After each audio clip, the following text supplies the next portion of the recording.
Hi guys, welcome back to my channel. It is a new year and I've got a quick, fun, easy video actually for one of my subscribers, Crystal. Hi Crystal. I saw your comment asking me about what's on my iPad Pro. I've talked about my iPad. I'm back into owning an iPad. I haven't had one in a while and I'm loving it. I do have the newest iPad Pro. She's really thin. She's got the very bright OLED screen, and I have the paper-like screen protector on the iPad, which I like, I don't love, but I'm not gonna remove because it is really nice to draw on. It's not the most durable screen protector, but it is really nice. And I have the Apple Pencil Pro. Now, you can do what I'm gonna show you with any of these iPads. That's the beauty of iPads. All of these apps are built in. I've been using almost all of these for a very long time. So they are so worth it. There's a million iPad apps. I'm gonna get into you on what's on my iPad Pro, show you why you probably need to download these apps. Also, side note, this is the newest, fanciest iPad Pro. You don't need it, but it's really nice. And if you're ever going to look for buying an iPad if you don't have one, look on Craigslist, look on Facebook Marketplace.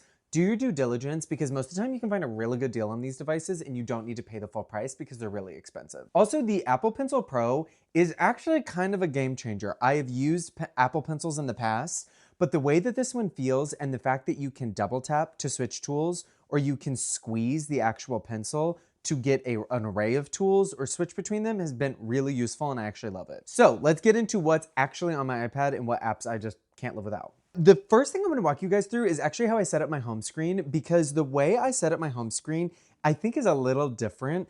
I have learned to put all widgets on my home screen. The widgets are great, and it just gives me a lot of useful information just right off the bat that I can see without having to open any app. So obviously I have weather, I have the news, I have my email, I have my calendar. It's the things I look at the most. And it's nice because in case you haven't used widgets before, you can put them anywhere you want and you can change their size, but you can also just tap into them like the weather and immediately be taken to that app. So that way I don't actually have to have the app icons on my home screen if I don't want them. So this is paper, this company called 53, and then years ago it was bought by WeTransfer and they've owned it. And thankfully they've killed it. And I really hope they never do because this is the best drawing app for just like casual note-taking, brainstorming, drawing, collaging, you name it. So I have a bunch of my notebooks right here and I have ones for work. I have like a scratch pad. And what's cool is that if I open up one of these, you can see, you can get all of your pages in a grid. So this was at my last job. Or if I wanted to, I can switch it over to a notebook view. So depending on the notebook, I use the different views for different things. I have my journal in here, so that's the one that I use with the actual notebook design, which I really love. Don't read that, please. And then you can see that there's a couple with special covers. So you can change covers on all of these, but like the gratitude journal is actually one that I downloaded from the paper store. And the store is right up here in the top left corner. And there's a bunch of different notebooks and they're all really pretty cheap. But it's great because they've added new ones over time and there's a couple of free ones, but like this apartment one right here, this is just a notebook that was created by an artist and it talks about how to use the journal and what to draw in it and how to sketch and how to think about it, which is just really fun. There are some more useful ones like manuscript paper. So if you want a specific type of paper, they might have a notebook for it, which is really helpful. And then you can just duplicate the pages inside the notebook. But let's just say I want to create a new notebook. You get your new journal right here. You can customize the image color, the band color, and the template. So I'm going to go ahead and choose like a checklist. I'm going to open this journal. And then you can see I've got my page right here, which this is so simple, which is why I love this app so much. If I swipe up from the bottom, I'll actually get my toolbar. And I'm a UX designer and I love the way that this is designed. It's been around for a long time and they just did a really good job. This is why. So if I'm looking at my toolbar, I can write just like normal right up here because I've selected this pen right here. But if I tap the pen, I can change the size. Or if I just swipe up on the pen, now it gets thicker. The middle setting, now it's a little bit thinner. And then the smallest, now it's the thinnest. And all of the tools do this. So it's like even with the eraser, I could get a real big eraser or I could clear everything on the page. All of the pens are really responsive. And they each have their own characteristics and texture, which I really appreciate because they are really realistic without you having to think about it too hard. Even the watercolor, like look at this. You get watercolor, but if you press down and you really start to get into it, it'll start to bleed through the page a little bit. And like, let's say I want to change the color. I can go through the colors that I have preset in my toolbar right here. But if I want something new, like let's say I want to take this orange, I can put it into my ink pot like this. And then I can take another like this yellow. And if I want something that's a little bit lighter, when I start to drag the ink pot around, it starts to introduce that color. So I can drag that around and be like, oh yeah, that's a nice yellow. Start to use that. And then if I want, I can actually pick up that color and add it to my toolbar, or pick up that color and add it to the page. It is the best app. Let me even show you one step further. So what's cool is if I go to a new page in my Scratchpad, I can actually drop in an image from my camera roll or from my journal or even from Pexels, which is just like royalty-free photos. And let's say I drag in this photo of this parrot right here. I can actually cut around the image if I want to.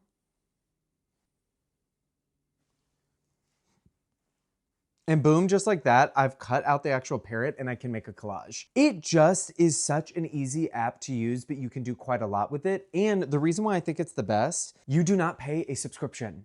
There is Paper, which is free to download, and then there's Paper Pro. So you'll unlock tools like collaging and extra color palettes and a couple extra tools.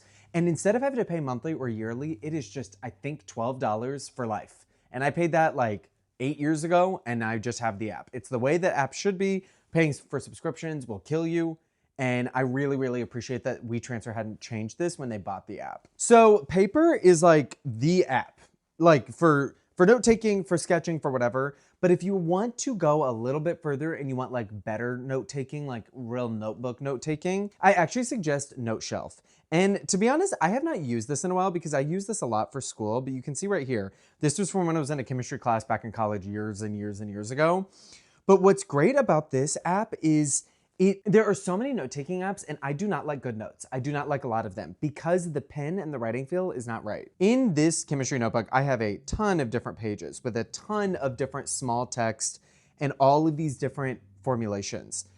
Right up at the top, this is more like a traditional note-taking app. You have all of your different pens and colors, and the just regular pen that they have, it just feels like a pen. Like that right there, that is just like, there is something nice to that physics, which at least when I'm drawing digitally, you already are so disconnected from like writing on the page that you want something that feels a little bit more real. And NoteShelf is the one for me. You can record the audio around you. You can type in this. You can do a lot. You can add different shapes and different elements into this, like more of a traditional note-taking app. So if you're looking for something a little less artistic, a little less freeform, I would say NoteShelf 2 is for you. And other than that, those are like the 2 note-taking apps I take. So Crystal, there's your answer right there. But if you want to know all the other things I have on my iPad, I've got some apps that I really, really like. So the next one I want to show you guys is actually the Orion app. Now, if you've ever wanted to use your iPad as an external display, you can do that with a Mac pretty easily. They connect seamlessly. But if you want to use it with like a Nintendo Switch or an older computer or a PC or something else, just so either you have a bigger screen or a second screen, you can actually use the Orion app. It actually looks like a vintage TV, which love random. But what's really nice about it is that all you have to do is plug in an HDMI capture card and the HDMI cord to whatever device you're trying to show. So the capture card is like $15 on Amazon, and you plug it in, and just like that, it is instantly another display, which is really useful. Another app I really like is actually the Google Arts and Culture app. And I don't think most people are aware of this. So I'm kind of surprised I actually know about this, to be honest. The Arts and Culture app is really cool because Google has digitized or collected the digital versions of art from all different collections and museums all over the world. So you can actually go through, and it's not just paintings. You can go, it's like all different types of mediums. So like you could go through, and I could tap visual art right here, and I can see some of the most famous paintings. But what's really cool is that if I click on Nighthawks, you can see who it's from, you can zoom in, and it's these really, really high-res scans. And I can get all of this information about that specific artist or that art period or that style. This is really useful because finding art online that isn't behind a paywall can be kind of difficult. And you can actually download these on their website and use them as wallpapers, which I really like. But especially if you're just trying to get inspired, if you want to know more about different artists, styles, periods, or just types of art, this is a great way to do it without having to actually go and visit museums that you might not have access to. And it's free. Like, who doesn't like free? The last little section I want to show you guys beyond just like entertainment, like you got music, you got videos, you know all of this, but something that's iPad specific is actually games. There are a lot of games that are offered on iPad and sometimes iPhone that aren't offered really anywhere else. And one of my favorite ones is actually Mini Motorways. Mini Motorways is cute. You were literally just dropped into a city that is rapidly growing and cars need to get from one point to the other. So all you have to do is actually connect roads in between cars. So all you actually have to do is connect a road in between a house and a store, so that way people can get to the store. So as other houses appear, you can connect new roads to that store, so that way the store has customers. But what is crazy about this is that there are different colors of stores, there are different colors of houses, there are highways and roads and bridges, and you have to go over water and all these different things and roundabouts and stoplights. And it's so oddly fun and soothing. It can get kind of stressful, and I think that there's like a low stress mode, but this is a really fun, unique game that you should check out for sure. And the other two, which is probably old news at this point, is Odyssey Adventure 1 and 2. Now, this game I know is offered on Apple Arcade. You can also buy it. I also think Netflix has games that you can download now if you have a Netflix subscription. But this one's really simple. Alto's Adventure is just a skiing game. So when you tap it, you start, and your skier is going down the hill, and all you have to do is backflips and avoiding obstacles. So you can see right here, I'm going down the hill. I just keep going down the hill, and there's different objectives, but once you get to a big enough hill, you can tap and hold to try and do a backflip and land it safely. But I hit the rock, and then I start all over again. It's a really simple game, but it's an easy way to just like kill time. And these are two really beautiful, I think well-designed games that you might not have heard of before. So without further ado, that is what I have on my iPad Pro that I wanted to show you guys. I know that Crystal, you specifically wanted to see my note-taking apps. It's not the most interesting because I only use 2 ever. I really only use 1. But if there's anything else that you guys want to see with iPads or with tech or with reviews, please let me know. I am planning a bunch of videos for the first part of this year, and I would love to see what you guys want to see, and I will work it into the schedule. I also have a really new, exciting project coming out that I am going to be talking to you guys about in the future. It is not related to tech at all, but I'm very curious to see what everybody thinks, and it's something I'm really excited about. So stay tuned for that announcement in the near future, and with that, I will see you guys in my next video. Oh, and Happy New Year! Happy New Year! Happy 2025! Hopefully, we're setting intentions that we can actually keep.